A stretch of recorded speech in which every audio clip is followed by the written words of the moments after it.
Mes parents avaient préparé un sac à dos et m'avaient demandé de le livrer à mon petit frère. Je me suis arrêté à une station-service et l'ai ouvert pour n'y trouver qu'un objet étrange. Choqué, je me suis précipité au commissariat le plus proche. L'agent est devenu livide et a demandé « D'où cela vient-il » Mon cœur s'est presque arrêté. Je suis Claire Moreau, analyste en cybersécurité à Lyon. Je gagne ma vie en remarquant ce que les autres ratent. La connexion supplémentaire à 3h12 du matin. La facture qui n'a rien à faire là. L'accident qui se produit juste après que quelqu'un pose des questions. Je suis censé être paranoïaque pour le travail. À la maison, ma famille a toujours appelé ça être dramatique. Dans notre foyer, le drame était réservé à Dylan. C'est mon petit frère, la tendresse que tout le monde protégeait. Si j'avais de bonnes notes, c'était attendu. Si Dylan se souvenait de payer une facture, ma mère agissait comme s'il avait guéri le cancer. L'amour de mon père venait avec des instructions. L'amour de ma mère venait avec la culpabilité. Le mien venait avec des responsabilités. Alors, quand mon téléphone a sonné ce matin-là, j'ai répondu avant d'être complètement réveillé. Claire, m'a dit ma mère, et la panique dans sa voix semblait répéter, comme si elle s'était entraînée devant le miroir. C'est Dylan. Il a eu un accident en Auvergne-Rhône-Alpes. Il est à l'hôpital. Ton père et moi sommes en route là-bas maintenant. Je me suis redressé si vite que mon cou a craqué. Est-il vivant? Oui, il est stable, a-t-elle dit trop vite. Mais il est seul. Il a besoin de ses affaires.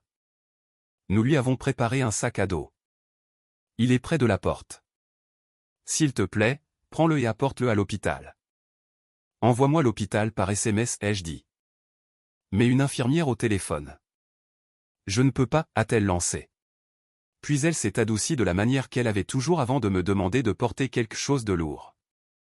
Chérie, fais juste ça pour ton frère, s'il te plaît. J'ai entendu mon père en arrière-plan, bas et impatient, comme un moteur au ralenti. Et Claire, a ajouté ma mère, n'ouvre pas le sac à dos. Amène-le directement là-bas. J'ai marqué une pause. Pourquoi l'ouvrirais-je? Un temps, puis un petit rire fragile. Parce que tu as toujours besoin de vérifier. Fais juste attention. Elle a raccroché. J'ai conduit jusqu'à leur appartement comme si la ville me devait une faveur. La lumière du porche était allumée. La porte d'entrée était déverrouillée. Cela aurait dû me déranger davantage, mais la peur vous rend stupide de manière spécifique. Le sac à dos était posé sur le banc de l'entrée. Toile noire, une étiquette manuscrite avec le nom de Dylan dessus. Il semblait normal. Il se sentait faux. Trop lourd pour des vêtements. Dense. Délibéré. Mon téléphone a vibré. Dépêche-toi. Il te demande. Ce message m'a frappé comme un hameçon sous les côtes. Dylan qui me demande. Dylan, qui demandait rarement quelque chose à moins qu'il n'y ait une excuse. J'ai jeté le sac à dos sur le siège passager et j'ai démarré vers le sud. 1 heure plus tard, toujours en Isère, j'ai appelé le numéro de l'hôpital que ma mère avait envoyé par SMS. Menu automatisé. Recherche de patient. J'ai tapé le nom de Dylan. Aucune trace trouvée. J'ai essayé à nouveau. Même réponse. J'ai appelé ma mère directement sur messagerie vocale. J'ai appelé mon père. L'appel a sonné sans réponse. Mes mains se sont resserrées sur le volant jusqu'à ce que mes jointures me fassent mal. Je me suis dit que c'était un problème administratif. Je me suis dit que le triage n'était pas encore dans le système. Je me suis dit n'importe quoi sauf la vérité que mon travail m'avait appris à voir. Quand les détails ne correspondent pas, quelqu'un veut que vous regardiez dans la mauvaise direction. Et le seul détail qui importait à ma mère était que le sac à dos reste fermé. Alors je me suis arrêté à une station-service juste après la frontière, le vent frappant ma voiture comme s'il était en colère contre moi aussi. Je me suis assise là, le sac à dos sur mes genoux, fixant la fermeture éclair comme si c'était une ligne que je franchirais et dont je ne reviendrais jamais. Juste fermé, ai-je murmuré. Je l'ai ouvert. Sur le dessus, il y avait un sweatshirt plié. Le soulagement a été rapide et stupide. Puis je l'ai soulevé et l'air m'a quitté les poumons. Un dispositif métallique rectangulaire avec des fils regroupés et un petit voyant clignotant. Pas un jouet, pas un chargeur de téléphone. Quelque chose conçu pour faire un travail et le faire silencieusement. Je n'y ai plus touché. J'ai refermé le sac à dos comme s'il était radioactif. Mon cerveau a parcouru des scénarios comme il le fait toujours. Contrôle routier, perquisition, menottes, mon visage aux informations sous des mots comme suspect. J'ai vu ma vie se briser en public. J'ai conduit jusqu'au poste de police le plus proche parce que j'avais besoin d'une autorité entre moi et ce que mes parents venaient de me donner. À l'intérieur, les néons bourdonnaient et l'air sentait le désinfectant et le vieux café. Un agent en uniforme a levé les yeux alors que je m'avançais vers le bureau avec le sac à dos sur le comptoir. « J'ai besoin d'aide, ai-je dit. »« Quel genre d'aide ?» a-t-il demandé, à moitié ennuyé. « Métal, fil, une lumière clignotante. » Son expression a changé rapidement. Il n'a pas touché le sac à dos. Sa peau s'est décolorée comme s'il avait vu ce film et détestait la fin. « D'où cela vient-il » a-t-il demandé. Mon cœur s'est presque arrêté. « De mes parents, ai-je dit. » Ils l'ont emballé. Ils m'ont dit de le livrer à mon frère à l'hôpital. Il a appuyé sur un bouton sous le bureau. Les voix se sont faites plus basses. Une porte s'est fermée quelque part. Un autre agent est apparu et m'a guidé loin du hall comme si j'étais faite de verre. Dans une petite salle d'interrogatoire, j'ai attendu pendant que le sac à dos était emporté avec précaution, comme s'il pouvait exploser si quelqu'un respirait mal. Mes mains tremblaient si fort que j'ai dû m'asseoir dessus. Un homme en civil est entré avec un badge qui a clignoté puis a disparu. Fédéral. La façon dont il a prononcé mon nom signifiait qu'il en savait déjà plus que moi. Claire Moreau, a-t-il dit. Racontez-moi exactement ce qui s'est passé. Je lui ai parlé de l'appel, de l'accident, du sac à dos, de l'instruction de ne pas l'ouvrir, de l'hôpital ne trouvant pas Dylan. Quand j'ai fini, il s'est penché en arrière et m'a étudié comme si j'étais une preuve. Ce que vous avez trouvé n'est pas une bombe, a-t-il dit. Je ne me suis pas détendu. Alors, qu'est-ce que c'est? Un composant utilisé dans les systèmes de contrôle de drones à distance, a-t-il dit. Des dispositifs comme celui-ci ont été liés à de récentes attaques contre les infrastructures énergétiques, les sous-stations, les installations éloignées, des perturbations. Ma bouche s'est desséchée. Alors, je transportais de l'équipement terroriste. Vous transportiez quelque chose qui y ressemblerait exactement, a-t-il corrigé. Et il y a une augmentation des patrouilles le long de certaines routes. Si vous aviez continué, il y a une chance que vous ayez été arrêté, fouillé, interpellé. Le mot interpellé est tombé comme un poids sur ma poitrine. Il a observé mon visage attentivement. Quelqu'un a essayé de vous monter. J'ai fixé la table, les éraflures dans le stratifié comme s'ils étaient une carte. Pourquoi moi? Vous êtes crédible, a-t-il dit. Professionnel, casier vierge, le genre de personne que les gens ne soupçonneraient pas avant qu'il ne soit trop tard. J'ai ri une fois, aigu et laid. Mes propres parents. Il n'a pas bronché. Nous enquêtons sur vos parents pour des crimes financiers, a-t-il dit. Un fonds d'investissement auquel il participait s'est effondré. C'était un système pyramidal. L'audit a révélé des transferts de blanchiment d'argent liés à des personnes que nous enquêtons également pour sabotage d'infrastructures. La pièce semblait trop éclairée. J'ai pensé à ma mère se vantant l'automne dernier d'avoir enfin fait de l'argent intelligent. J'ai pensé à la nouvelle montre de mon père. J'ai pensé à la façon dont ils avaient soudainement cessé de me demander de l'aide parce qu'ils pensaient avoir grandi au-delà de moi. Ils ont des problèmes, ai-je dit. Ils sont sur le point d'en avoir, a-t-il répondu. Et il semble qu'ils voulaient que l'attention se porte sur vous à la place. Une ligne froide a couru en moi reliant tout. La porte déverrouillée, le sac à dos trop lourd, le faux hôpital, le ne pas ouvrir, l'urgence désespérée qui ne concernait pas Dylan du tout. Et Dylan, ai-je demandé, la voix mince.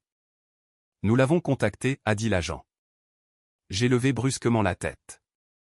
Il est vivant. Il va bien, a dit l'agent. Il est à Lyon. Il est allé travailler. Il n'en sait rien. Je me suis affalé, stupéfaite. Le soulagement est venu en premier, puis une rage si pure qu'elle ressemblait à de la clarté. Ils l'ont utilisé, ai-je murmuré.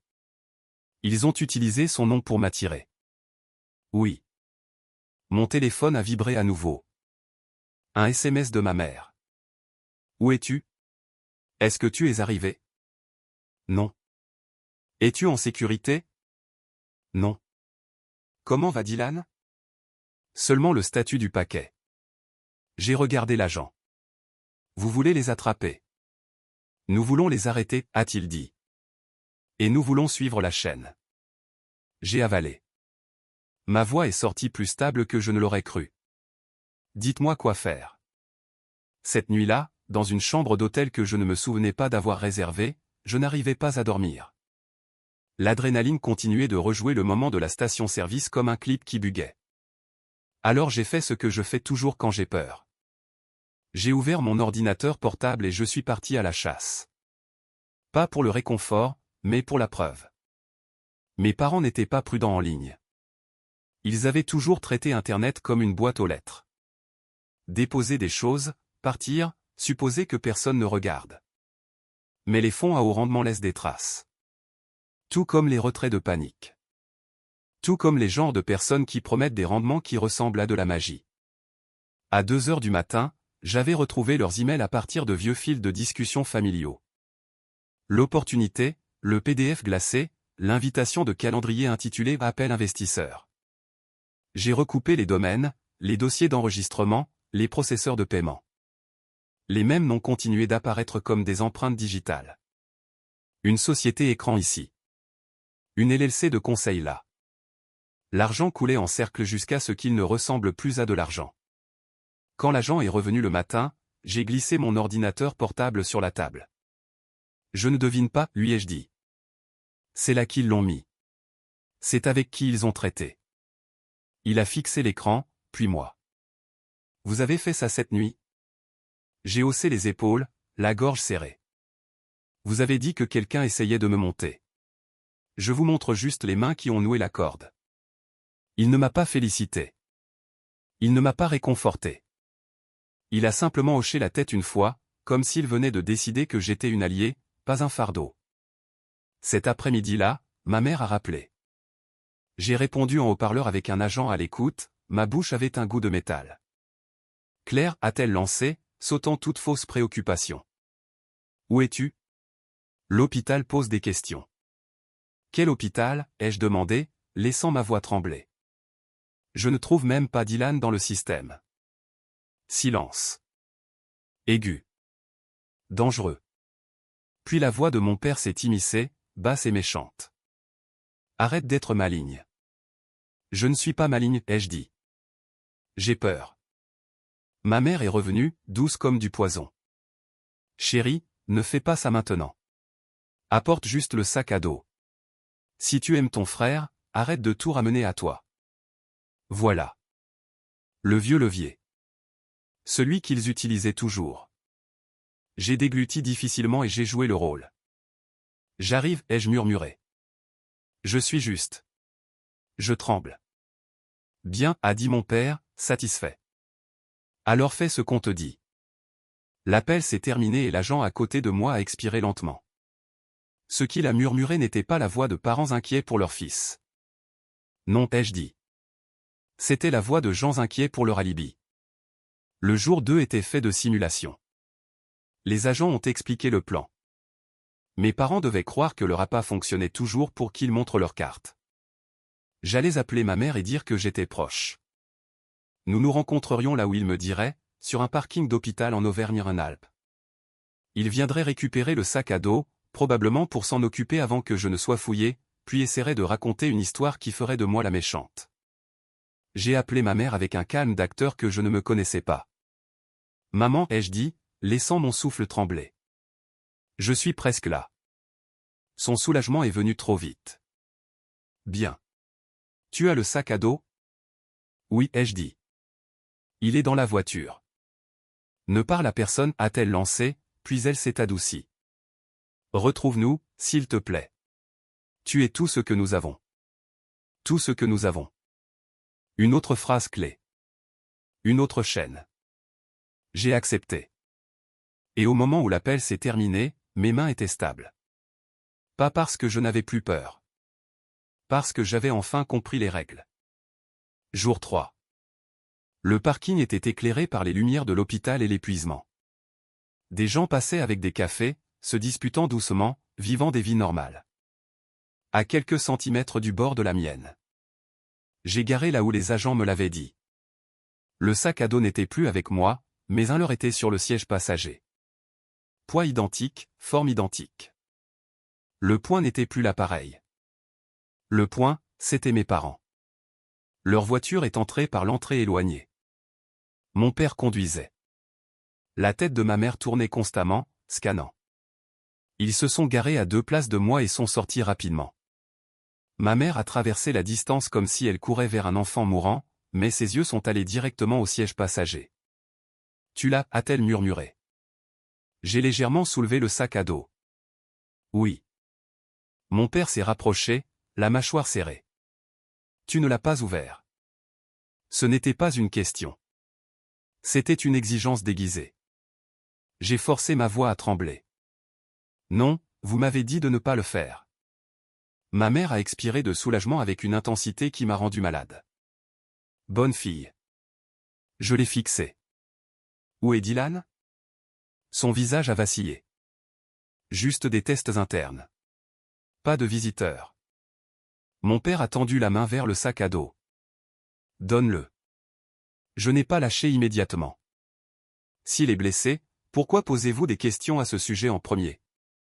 Le sourire de ma mère s'est resserré en quelque chose de pointu. Parce que nous n'avons pas le temps pour tes questions, Claire. Ne sois pas difficile. La voix de mon père est devenue froide. Rends-le. Et c'était reparti. Le contrôle, pas le soin. J'ai pris une respiration. Il n'était pas dans le système de l'hôpital, ai-je dit doucement. J'ai vérifié. Ma mère s'est figée. Les yeux de mon père se sont plissés. Claire, a sifflé ma mère. Arrête. Vous avez menti, ai-je dit. Les mots ressemblaient à un pas dans l'air libre. Il n'a pas eu d'accident. Le regard de ma mère a balayé le parking, cherchant des issues. La main de mon père planait comme s'il pouvait encore attraper le sac à dos et courir. Puis les agents ont bougé. Ils sont apparus de voitures, de piliers, des bords du parking, comme si le monde avait finalement décidé de s'équilibrer. Madame, monsieur, a dit un agent. Agents fédéraux, éloignez-vous du véhicule. Ma mère a émis un son qui n'était pas un langage. Qu'est-ce que c'est, Claire? Mon père n'a pas parlé. Son visage s'est vidé, le contrôle s'échappant de lui comme l'air d'un pneu. La voix de ma mère est devenue vive et furieuse, assez fort pour attirer les regards des étrangers. C'est de la folie. Nous n'avons rien fait. Nous essayons de protéger la famille. La phrase a frappé l'air comme une prière et une menace. Je l'ai regardé et j'ai senti ma voix s'aiguiser en quelque chose de pur. Vous avez essayé de le détruire. Elle m'a regardé comme si je l'avais giflé. Après tout ça. Un agent l'a retourné doucement mais fermement, les mains derrière le dos, les menottes ont claqué. Ma mère a tressauté et s'est tordue, jouant toujours pour un public qui n'existait pas. Mon père a finalement parlé, bas et amer. Tu te crois si intelligente. Je n'ai pas souri. Je crois que j'ai fini. Alors qu'il les emmenait, ma mère a tourné sa tête vers moi, les yeux sauvages. Je l'ai fait pour toi aussi. Sais-tu ce qui arrive s'ils prennent tout? Nous serions tous ruinés. J'ai regardé sa silhouette disparaître dans le siège arrière d'un véhicule fédéral et j'ai réalisé quelque chose de calme et de brutal.